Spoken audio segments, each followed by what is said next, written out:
Godzilla is back! And he's fatter than ever. And what is up, Stu? John Basedow here with the New Media Stu movie review, and it was in IMAX, hence the glasses. I am joined by the lovely and talented Krystin Goodwin. And today we saw Godzilla.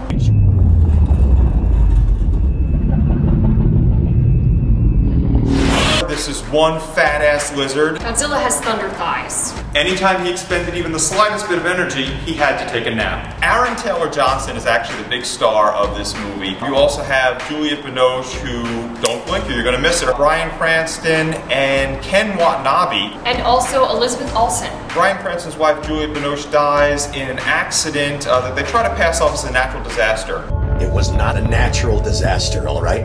15 years later, he's still researching it. And I have a right to know! Well, they think he's a little bit cuckoo until they find out that he was actually right and that it wasn't a natural disaster. Godzilla's like aquatic and he's also terrestrial. He runs around on land and also in the water. The special effects are good. I think a lot of it's repetitive. It's almost like a updated version of the older Godzilla. I almost imagine like seeing like the little like milk carton towns and things like that Godzilla would just walk through and lumber through, just updated to a more modern type of look and with more, of course, advanced special effects than they were before. You could tell it was actually shot in 3D, not that the 3D was applied in post like you see in some other films. Some parts of the movie sort of linger a bit, I'd say. Yeah, you know, it's a long movie. I thought it was very entertaining. I do think that it was pretty long.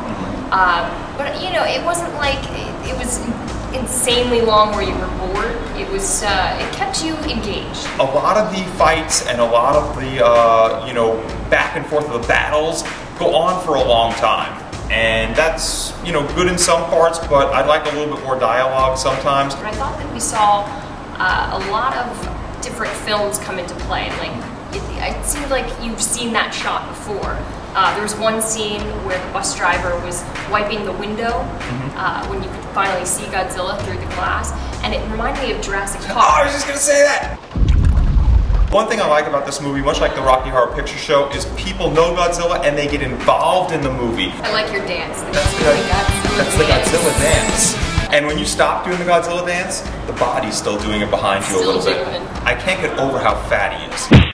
Overall, I'm gonna give this one 3 stew pots.